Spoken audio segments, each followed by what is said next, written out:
see here. Okay, we have that. Alright, we'll do the little jumping tutorial. And we'll have the guy kind of lean down here.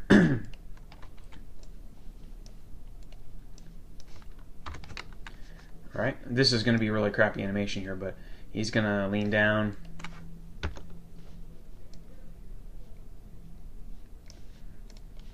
Alright, he's going to just pause there for a little bit. I'll have him lean down some more. I did not parent the goals correctly. These goals should have been parented to the torso here.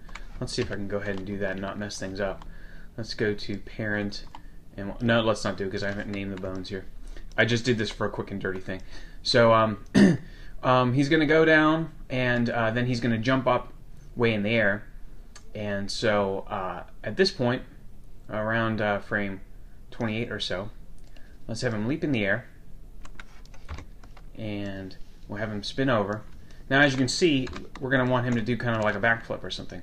Well, as you can see, this is really screwing things up because his arms and legs are still trying to reach those goal objects. So let's go ahead and bring up the motion options for the tip of our IK chain and bring up the IK FK blending. And again, we'll set keyframes starting at frame 20 or so, and then going to frame 28 is when we want the control to be given over to us manually. Let's go ahead and select linear as the curve type, and we'll select 100%, which gives us complete control.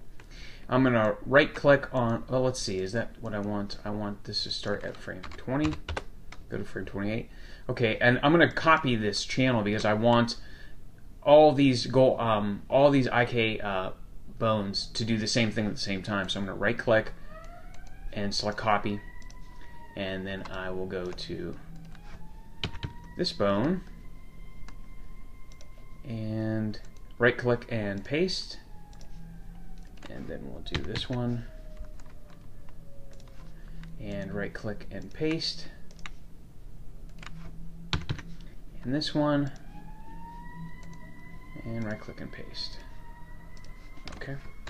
Alright, there's a fire going on outside, I guess. Okay, so now as you can see, it seemed like it was maybe a bit complex, but as you can see here, now we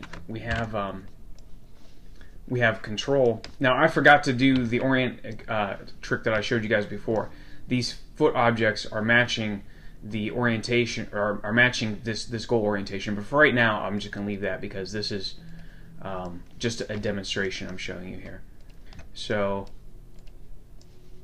as you can see, I can now pose this guy any way I want with FK, and as you can see, my hands are doing the same thing. I think that no, they're not.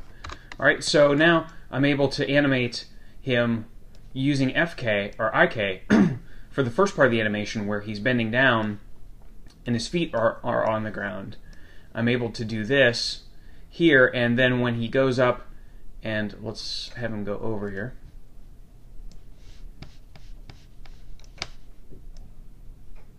Well, it's not going to be the greatest animation in the world, but I'm breaking a lot of the rules I've shown you in other tutorials. That's okay, because this is just for demonstration purposes.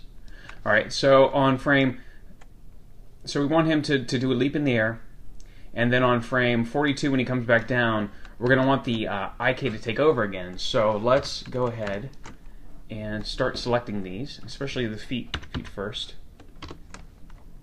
Let's go here, and let's see, it's going to be around here to here, and select those, linear, make sure that this is set just to 100, and that this is set to 0, and copy,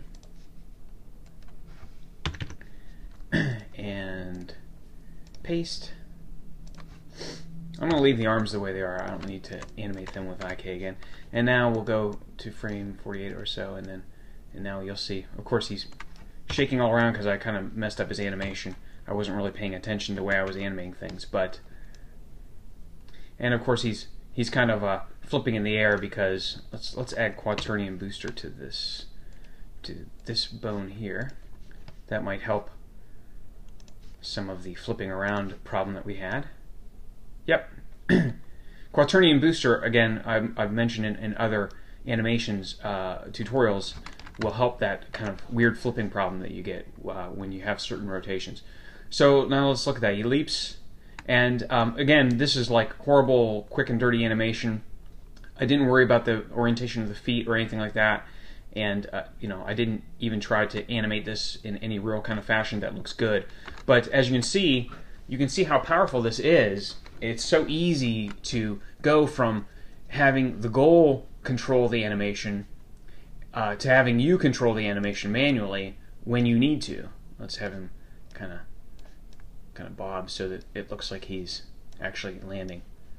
All right, so again, crap animation, but the concept is there, and as you can see from the other animation scene I showed you with the chair, there's just infinite possibilities to this. So a combination of the IK-FK blending and the orient constraint will go a long way to helping you create great and dynamic animations.